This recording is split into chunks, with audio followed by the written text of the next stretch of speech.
ام بزانین که کارودان جودکاران دوی درباره دا چه بوینه اف چند دلخوشکر بوش با و اول چند باندور انکو کاریگری که تستر بر همه وان جبو سال کادی کو پالپشتی که از دتر بیتن اند و درباره در راسین برز هلکف محمد اندام مکتب تنفیزی و کتابی کتیا گشتیا جودکارن کردستان شبکه راست الهول لگل منه دنباش بهم خوشه بزنم ام بریاره که به حولی شانده که حکومت هرمی کردستان لوزارتی کشتکال سرچاوکانی او لبغدا که توانیان ام دستکوته به دست بینن بوجودیاران چند دل خوشکر و چند سود بخش ل بوجودکاران. زۆر سپاس سڵاو لە جەنابێت وایە سلااو لە بینەرانی کەناڵ 24 دیارە دوای ئەوەی کە نسپەیەک بۆ جوتیارانی هەرێمی کوردستان دانرا کە بڕیاردرا بۆ هەمووی هەرێمی کوردستان 375,000 تەن تەسلیم بکرێتن دیارەوە نیگەرانێکی زۆری لەلایەن جوتیاران و لەلایەنی تەواوی خەڵکی هەرێمی کوردستان دروست کرد خۆشبەختانە شاندێکی وزاری دوێنێ بەڕێکت بۆ بەغدا دیارە ئەو شاندا ئیمڕۆ لە کۆبنەوە دابوون کۆمەڵێک خۆشکەریاندا بۆ ئێمە لەو کۆبنەوەدا کۆمەڵک ئامانج هەیە کەەوە جوتیارانی هەرێمی کوردستان بتوانن شان بەشانی جوتیارانی ناوەڕاستی عراق و خواروی عراق گەنمی خۆیان تەسلیم بکەن بە پێی ئەو زانیارێنێ کە ئێمە هەمانە ئێمە وەرمانگرتووە لەو شاندا دیارە کۆبنەوانی تر یعنی بەردەوامە بڕیارە ڕۆژی چوارشەم ئەو شاندە جارێکتر کۆبنەوە بۆ ئەوەی خۆتان دەزانن ئێمە کۆمەڵێک جوتیار ئەو سار خوتەی زراعی نەکردیە جارێ ئەوانەی کە ئەو بڕیارەی دراوە بۆ ئەوانەی کە خوتەی زراعیان کردیە ئەوانەی کە خوتەی زراعیان کردەوە ئەبێ وەزارەتی بازرگانی هەرێمی کوردستان بە خێرایی گەرمەکان تەسلیم بکاتن چەند ئێمە بتوانین بە خێرایی گەرمەکان وەربگرین لە جوتیارانی خۆمان ئەوان وەزارەتی بازرگانی عراق ئەوەندە زیاتر گەرمی لە جوتیارانی ئێمە وەردەگرن بەڵام هێشتان مایە ئەوانەی کە ئێمە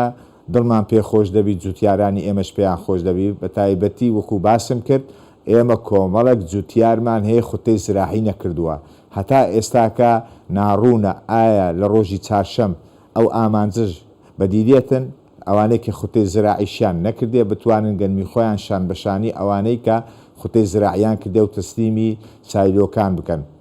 پێتان وایە بەپێ تەخمینی ئێوە ئەوانەی کە خوتەی زراعیان نەکردووە بەرهەمەکەیان تقریبان چەند دەبێتن ینی زەرمەندەکەی چەندە بڵێن و بۆچی نەیان کردووە تاوەکو ئێستا ئەوانەی کە خوتەی زراعیان نەکردووە ئەتوانم برێم بەپێی ئەو زانیارەی کە ئێمە هەمانە 140-150 جوتیارانی هەرێمی کوردستان خوتەی زراعی ئەوسار نەکردووە زۆرە نەشیان کردووە ساڵی پار کەمتر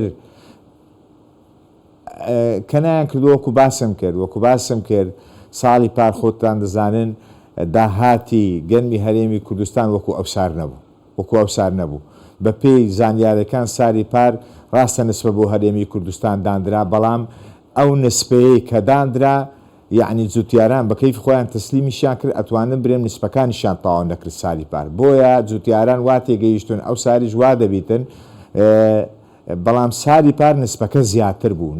زیاتر بوو پێیان وا بوو پێویست بە خوتی زراعی ناکاتن بەڵێ جوتیارەکە پێی وا بۆ پێویست بە خوتەی زراعی ناکەوانیە وەکو باسم کرد ساڵی پار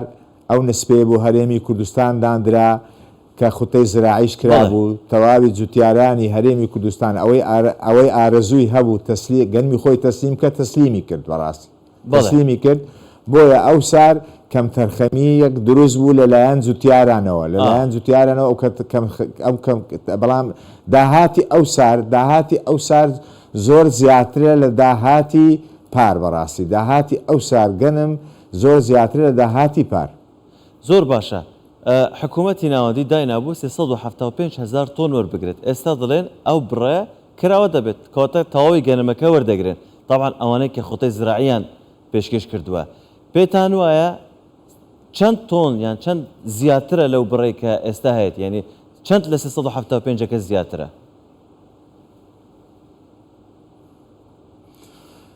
بێگومان داهاتی هەرێمی کوردستان لەبەرەوە هەتا تەسلیم نەکرێ ئێمە وەکو داتا بە ژمارە بەڵام بە پێی زانیاریەوە خۆمان هەرێمی کوردستان یعنی ئەو سار داهاتی دەگەین تا 800,000 تەن 900,000 تەن گەنم باشە ئەوەی کە نەکردراوە یان ئەوەی کە بنە خەتەی زراعیان پێشکەش نەکرد بێت تووشی ئەو کێشانە بێتن خۆی باجەکەی بداتەوە چۆن بەرهەمەکەی بە بازار دەکاتن ینی تەنسیقتان هەیە لەگەڵ شوێنە ئەهلیەکان سایل و ئەهلیەکان کۆمپانیەکانی بە بازارکردنی دانەوێلەیان پلانتان چییە یان پلانیان چی ئەوانە پێشەوە ئەمە جوابی و پرسیارە بدەمەوە بەپێی ئەو زانیارەیە کە ئێمە هەیتمان ئەو شاندەی لەوەیە دڵخۆشکەرێکی باشی داینێکەوە ڕۆژی چارشەم دەگەونە ئەوەی کە ئەوانەی خوتەی زراعیشیان نەکردیە ئەمەلێکی باشەیە لەوانیش وەربژیرێتن